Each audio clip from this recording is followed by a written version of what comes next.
ఏం చెప్పారు అధ్యక్ష? ఇప్పటిదాకా రుణాలు తెచ్చుకోవాలని ఉంటే కూడా అర్జెంటుగా పోండి తెచ్చుకోమన్నారు అధ్యక్ష.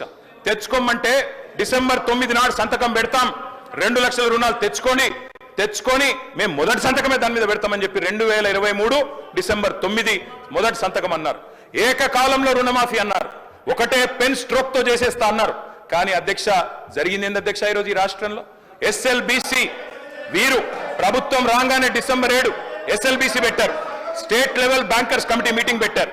State level bankers committee meeting పెడితే అధ్యక్ష అందులో బ్యాంకర్స్ చెప్పినారు మొత్తం 2 లక్షల వరకు రుణమాఫీ చేయాలి అంటే 49,500 కోట్లు కావాలని చెప్పినారు.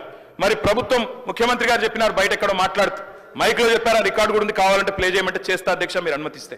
ముఖ్యమంత్రి గారు చెప్పారు, ఏముంది ఆయనలా, మేము ఒక్క సంవత్సరం కడుపు కట్టుకుంటే 40,000 కట్టేస్తాం, ఏమున్నది అన్నారు. మరి సంవత్సరం అయిపోయింది, 40,000 కోట్లు పత్తా లేదు అధ్యక్ష.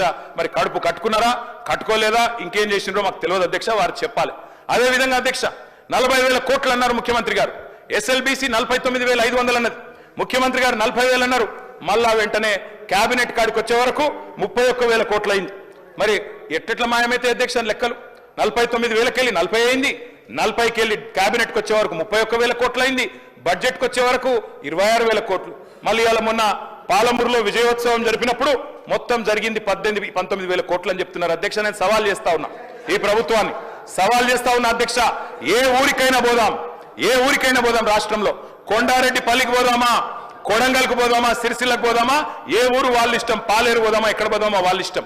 ఖచ్చితంగా ఏ ఒక్క ఊర్లోనైనా 100% రుణమాఫీ జరిగిందని రైతులు చెప్తే స్పీకర్ ఫార్మాట్ లో రాజీనామా వెంటనే మీకు ఇచ్చి రాజకీయ సన్యాసం తీసుకుంటా అధ్యక్ష, ఏ ఒక్క ఊర్లో అయినా సరే. అధ్యక్ష ఈ రకమైన బుకాయింపు, ఈ రకమైన మోసం మంచిది కాదు అధ్యక్ష.